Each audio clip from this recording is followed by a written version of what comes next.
Hello guys, आज हम आपके लिए फिर से एक नया व्लॉग लेके आए हैं और वो भी आज दादी के गांव में आए। गाइस, मैंने सुना है शेर की जिंदगी से गांव की जिंदगी अच्छी होती है। क्या बात है सर, क्या बात, ये बात है। ये बात सुनी थी, कभी देखी नहीं थी। गांव कैसा होता है? गाइस, हमने पापा से बोला हमें कहीं गांव घुमाने ले चलो, तो फिर पापा ने बोला चलो ठीक है। गाइस, हमने रास्ते में देखा बहुत बड़ा सा एक तालाब है जो कि देखने में बहुत प्यारा नजारा था। ये एक पिकनिक स्पॉट है, यहाँ पे लोग दूर दूर से घूमने के लिए आते हैं। इस तालाब में मछलियों के साथ साथ मगरमच्छ भी है। गाइस, हम पहुँच गए हमारी दादी के गांव में और हमने यहाँ पे बहुत सारे गेहूं के खेत देखे थे। हमने बस गेहूं की रोटी खाई थी, हमने उगते हुए कभी नहीं देखे थे। अच्छा, इस गेहूं की कीमत तुम क्या जानो रमेश बाबू? हमें गांव घूम के मजा तो बहुत आ रहा था और एक तरफ से कीचड़ का सामना भी करना पड़ रहा था। इस ऊबड़ खाबड़ रास्ते से जैसे तैसे हमने अपने आप को संभाला और फिर हम पहुंच गए खेत में। गाइस, आपको हरियाली देख के तो बहुत अच्छा लग रहा होगा, पर क्या आपको पता है इस हरियाली के लिए किसानों ने कितनी मेहनत की होगी? शाबाश बेटा, बहुत बढ़िया। इस हरे भरे खेत को देख के मेरा दिल गार्डन गार्डन हो गया और गार्डन से याद आया, गार्डन में तो खाने पीने की चीजें भी होती हैं। और गाइस, हम जैसे ही आगे बढ़े तो पापा ने बताया ये जो झाड़ देख रहे हो ना, वो गमले में हुआ करता था।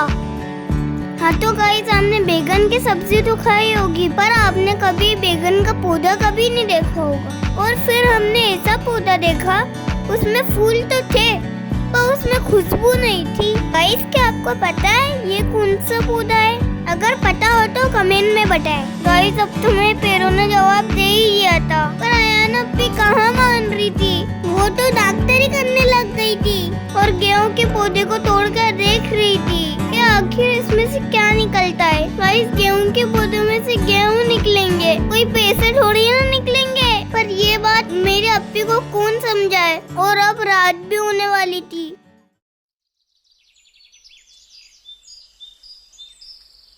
दूसरे दिन जैसे ही सुबह हुई तो हमने देखा यहाँ पे प्यारे प्यारे बकरी के बच्चे थे जो कि हमें बहुत प्यारे लग रहे थे। फिर हमारी नजर कबूतर के बच्चे पर पड़ी जो कि उसके घोंसले से गिर गया था। हमने कबूतर के बच्चे को बहुत प्यार करा। गाइस, ये जो झाड़ देख रहे हो ना, ये 100 साल से भी ज्यादा पुराना है और इसकी खासियत है वो आज भी फल दे रहा है। क्या आप बता सकते हैं यह झाड़ काई का है? कमेंट में बताएं।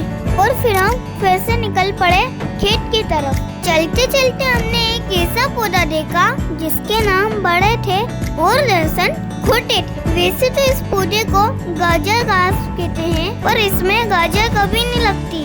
हम ऐसे गांव में गए थे, किसान बस गेहूं ही बोते हैं। खेत में खेलने के लिए हमारे पास कुछ तो था नहीं, तो हमने सोचा चलो गेहूं से ही खेलते हैं। कभी मैं अप्पी के ऊपर गेहूं फेंकता, कभी अप्पी मेरे ऊपर गेहूं फेंकती। और इसी के साथ हमारा व्लॉग खत्म होता है। आपको ये व्लॉग कैसा लगा कमेंट में बताएं। हमारे चैनल को सब्सक्राइब करना ना भूलें। अब मिलते हैं अगले व्लॉग में, तब तक अपना ख्याल रखिएगा।